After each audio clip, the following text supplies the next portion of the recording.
Bon, donc voilà, donc on a décidé de faire cette soirée là et surtout de créer la plateforme logement pour toutes, pour tous et pour toutes, à l'occasion de l'université des mouvements sociaux.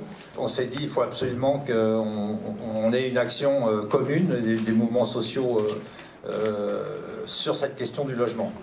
Parce que avant les élections présidentielles, bien sûr, et parce qu'on est dans une situation de crise grave du logement, une crise grave comme on n'en a pas connue depuis au moins 50 ans. Hein, tous les chiffres, malheureusement, sont au rouge. Donc on va en parler tout à l'heure, au fil de la soirée. Dégradation vraiment de la situation pour l'augmentation du nombre de sans-abri, augmentation du nombre de mal logés, du nombre de demandeurs de logements sociaux, du nombre d'expulsions locatives.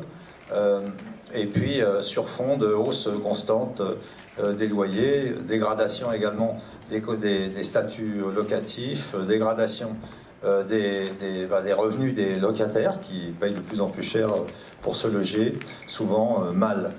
Donc une situation qui se dégrade d'une part, et d'autre part une politique du logement qui aggrave encore la situation, puisqu'elle encourage d'une part la cherté du logement qui est la source de cette crise que nous connaissons, et puis par ailleurs aussi qui durcit à la fois la répression sur les sans-abri, qui pique de l'argent sur les APL, et ce qui rend encore plus difficile les fins de mois pour les locataires, et puis également qui pique dans la caisse, qui ponctionne les caisses du logement social.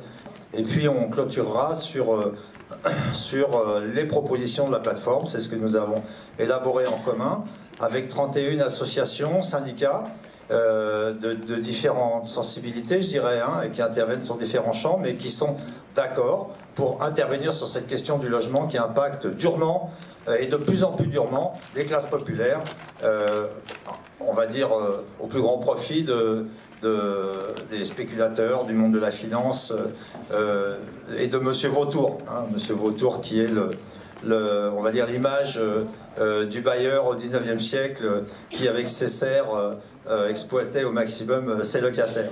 Voilà, donc malheureusement on a l'impression que si les choses ne s'arrêtent pas et si on ne repart pas dans l'autre sens, on va se retrouver dans la situation qu'on a connue au 19e siècle.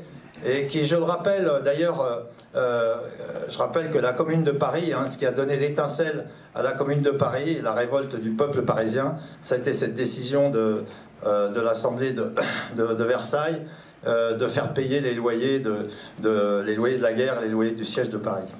Voilà, donc voilà, maintenant je pense que j'ai fait cette introduction. Je vous remercie d'être là avec nous.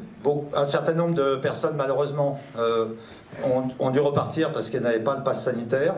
Donc à quelques jours près, je dirais, bon, voilà, ils n'ont pas pu assister. Voilà, la lutte continue, on n'est pas fatigué. Et qu'est-ce qu'on veut? Et qu'est-ce qu'on veut?